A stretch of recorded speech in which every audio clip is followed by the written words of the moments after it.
Oh, greeting poetry lovers. It's time for us to do our last Shelley poem of this unit in the Romantic Poets. And it is a very popular and beloved poem called To a Skylark. So you know from your presentation on the ode that this is an irregular ode. And there's a lot of, as you might suspect, if it's a poem about a bird, but it goes beyond being more than just about the bird itself. But there's a lot of music in the poem, and so I'm going to go ahead and read it so that some of the acoustic features will, I think, become fairly obvious to you. Okay, To a Skylark by Percy Shelley. Hail to thee, blithe spirit, bird thou never wert, that from heaven or near it pourest thy full heart in profuse strains of unpremeditated art. Higher still and higher from the earth thou springest, like a cloud of fire the blue deep thou wingest, and singing still dost soar, and soaring ever singest. In the golden lightning of the sunken sun, o'er which clouds are brightening, thou dost float and run, like an unbodied joy whose race is just begun. The pale purple even melts around thy flight, like a star of heaven in the broad daylight. Thou art unseen, but yet I hear thy shrill delight. Keen as are the arrows of that silver sphere, whose intense lamp narrows in the white dawn clear. Until we hardly see, we feel that it is there. All the earth and air with thy voice is loud, as when night is bare from one lonely cloud. The moon rains out her beams, and heaven is overflowed. What thou art we know not. What is most like thee? From rainbow clouds there flow not drops so bright to see, as from thy presence showers a rain of melody. Like a poet hidden in the light of thought, singing hymns unbidden, till the world is wrought to sympathy with hopes and fears it heeded not.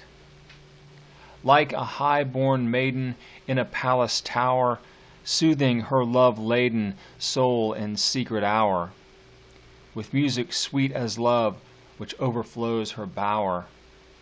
Like a glowworm golden in a dell of dew, scattering unbeholden its aerial hue among the flowers and grass which screen it from the view. Like a rose embowered in its own green leaves, by warm winds deflowered, till the scent it gives makes faint with too much sweet those heavy winged thieves. Sound of vernal showers on the twinkling grass, rain awakened flowers, all that ever was, joyous and clear and fresh, thy music doth surpass. Teach us, sprite or bird, what sweet thoughts are thine? I have never heard praise of love or wine that panted forth a flood of rapture so divine. Chorus hymeneal, or triumphal chaunt, matched with thine would be all, but an empty vaunt, a thing wherein we feel there is some hidden want. What objects are the fountains of thy happy strain? What fields or waves or mountains? What shapes of sky or plain? What love of thine own kind? What ignorance of pain? With thy clear, keen joyance, languor cannot be. Shadow of annoyance never came near thee. Thou lovest, but ne'er knew love's sad satiety. Waking or asleep, thou of death must deem things more true and deep than we mortals dream. Or how could thy notes flow in such a crystal stream?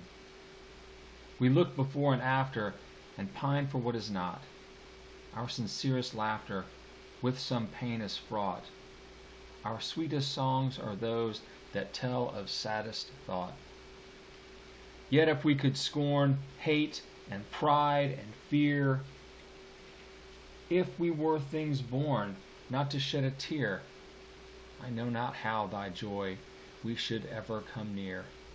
We ever should come near. Better than all measures of delightful sound, better than all treasures that in books are found. Thy skill to poet were thou scorner of the ground. Teach me half thy gladness that thy brain must know. Such harmonious madness from my lips would flow, the world should listen then, as I am listening now. Okay, so a couple things that we want to point out here relative to the poem structure. All right, so this is a stanza configuration that we haven't seen much of. So a 5-line stanza is called a cinquain. I will spell that here at the top for you. Cinquain, C-I-N-Q-U-A-I-N. 5-line stanza, cinquain. Okay, and there's something of the structural features we want to take a look at. Of course, we want to look at rhyme scheme, and you should have been able to hear the profusion of end rhymes that are happening in this particular poem.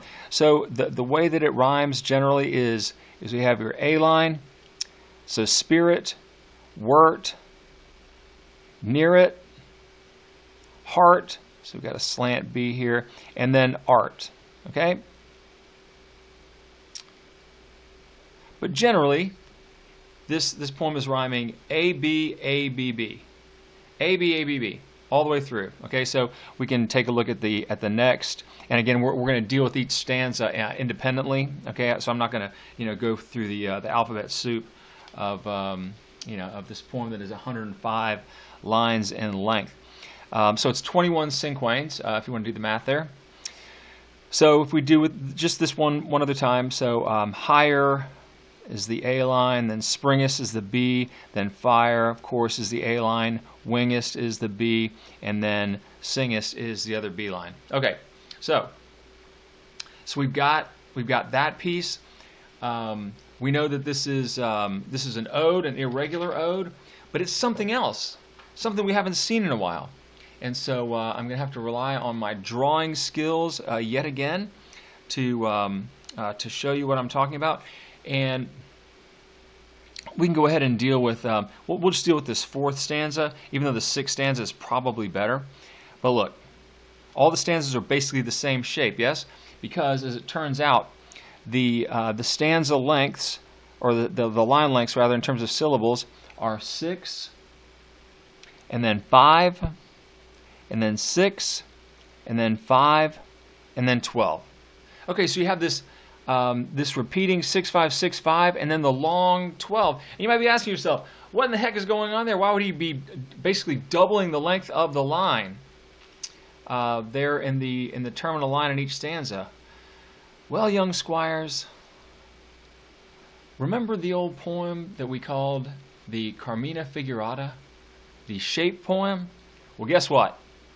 To a skylark is, in a sense, a carmina figurata. And here's the bird's little head, and then here is the tail,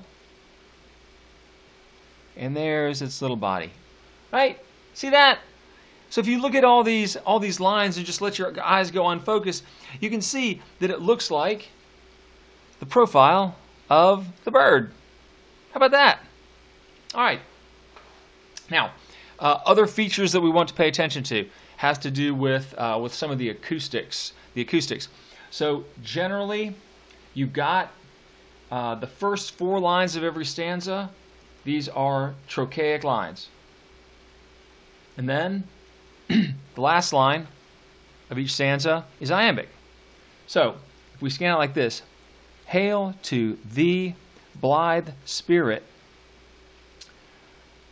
bird thou never wert, that from heaven, we're giving that one beat, or near it, pourest thy full heart. Now, don't let it trouble you that there are some extra stressed syllables here, because in this opening stanza, he is, all this pent up enthusiasm and wonder and everything at this bird is coming out. Okay, so he's trying to give us this sense of that effusiveness of his spirit as he's writing about the bird. In profuse strains of unpremeditated art. So for the most part, the first 4 lines, okay, like I said, they are trochaic, which means that they are rising or falling meter. Well, they're falling meter, okay? So we know that that dactylic and trochaic lines are falling meter, and that iambic and anapestic lines are rising.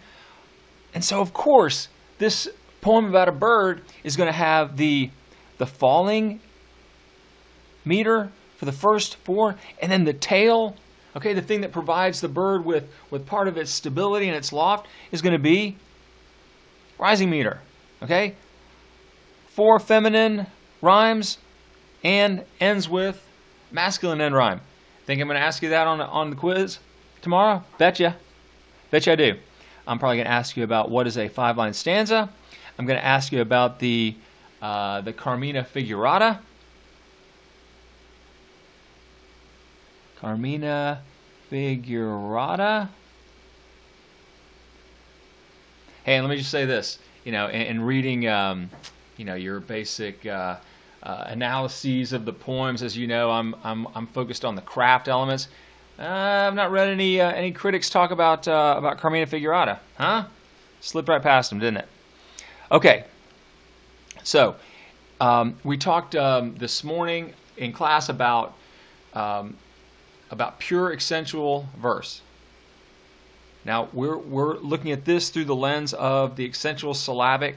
So generally we're talking about trochaic trimeter. Yep.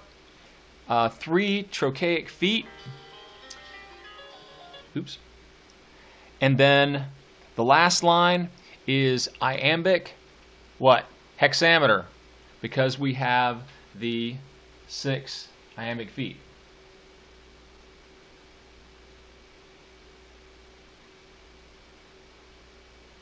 Okay, so iambic hexameter. Let's see. So if you take the time to run through, and I think it's good practice, just to, and I'm not asking you to prove my word, but like I said, it's good practice for you to mark the stressed syllables and so forth. So let's go ahead and we'll do a few of these stanzas here, the ones that are visible on the old camera. So here we go. High, you're still and higher. From the earth thou springest, like a cloud of fire. And that's sort of a middle stress there, right? Blue deep thou wingest,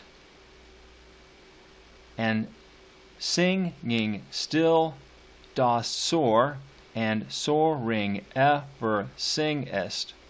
Okay, there is some variation here, by the way, in some of these. So singest obviously is a falling meter there. Okay. Now, one thing I also wanted to point out to you that I did not before is that in each of the terminal lines in the stanzas we have a caesura, and you should be able to see relatively easily that Shelley has in essence marked it for us. Okay. So if you look at in profuse strains of here's your first caesura, between the first and second syllable, and unpremeditated, don't often run up against your old 6-beat word there. And singing still doth soar, so he provides us with that medial pause there with the comma. Like an unbodied joy, whose race is just begun. Thou art unseen, but yet, even though he gives you the mark here, really the line breaks here. I hear thy shrill delight, because this is the main point of the line. Okay, until we hardly see, we feel that it is there. Okay, so once again, down toward the, if we take a look at, and I'll go ahead and scan some more of this just so that you can follow along. in the golden lightning of the sunken sun, o'er which clouds are brightening, thou dost float and run, like an unbodied joy whose race is just begun. The pale purple even melts around thy flight, like a star of heaven in the broad daylight. Okay, so look again, when you're marking, and I read it in a way that forced some of the meter here, but just remember that what's happening on the page is essential. So when you're trying to mark stressed syllables, you have to pay at least marginal attention, maybe more than that, to the sense of the line. Okay, thou art unseen. Okay, so this poem was what was inspired.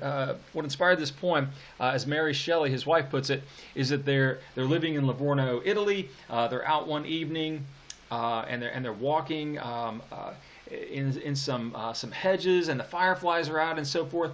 And the thing about the Skylark is that it only sings when it is in flight.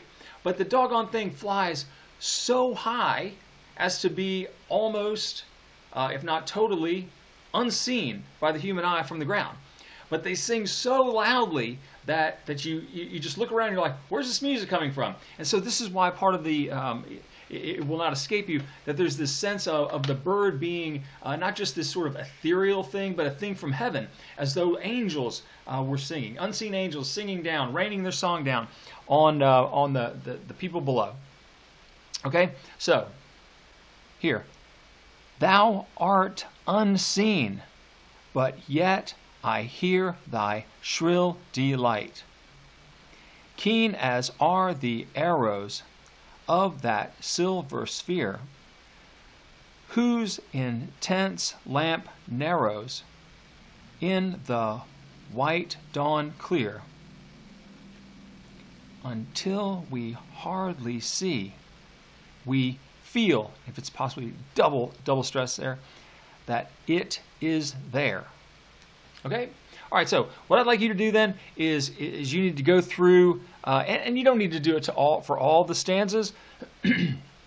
However, I think it would be useful. It takes no time at all to run through and mark these guys and see what's happening. So I'm gonna deal with some more of the elements, and then I'm gonna cut this thing in half.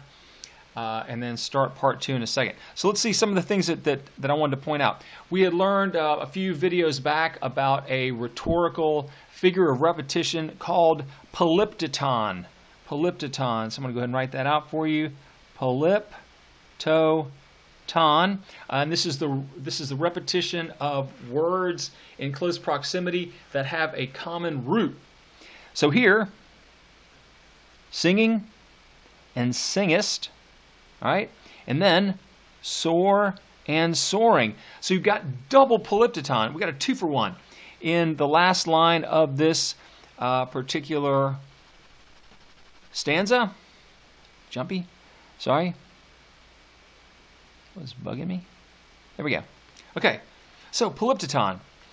Now the other thing, of course, more figures of repetition that make an appearance.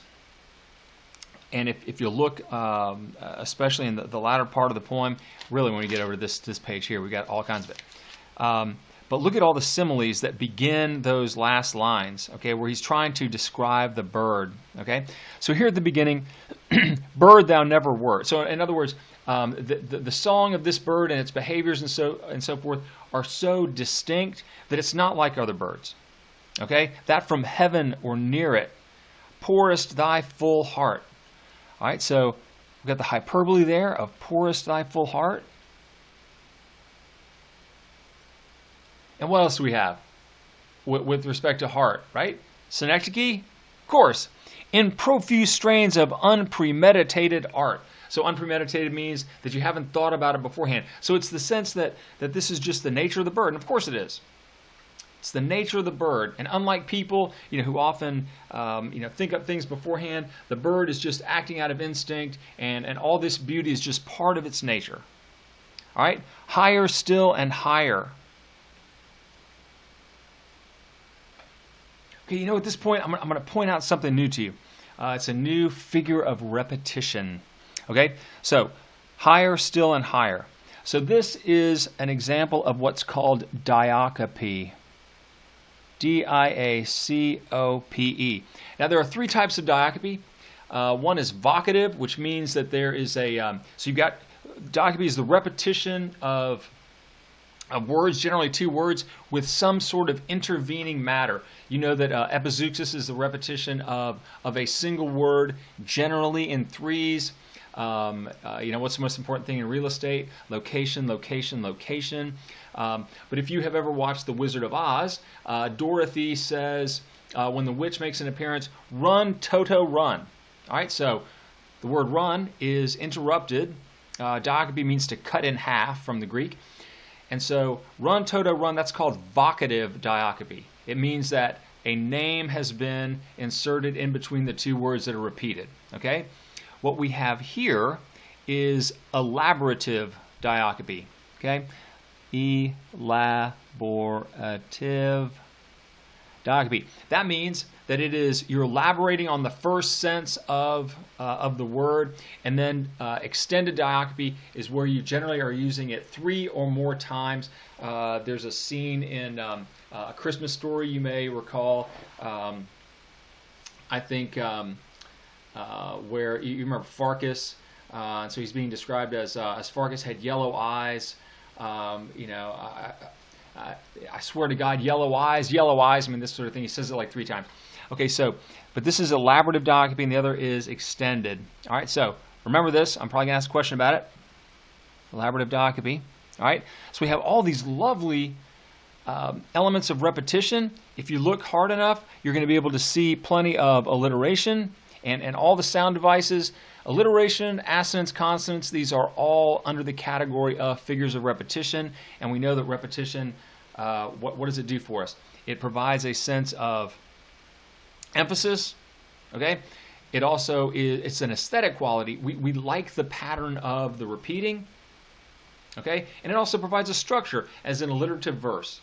The repetition of those sounds provides architecture to the line. And so in this case, it's the sense of the repeating of words, the repeating of the various figures that make an appearance. Shelley is using that as a link to the main idea in the poem about the nature of the skylark. Okay, I'm going to end the vid now, and I'm going to start up with the second one in just a moment.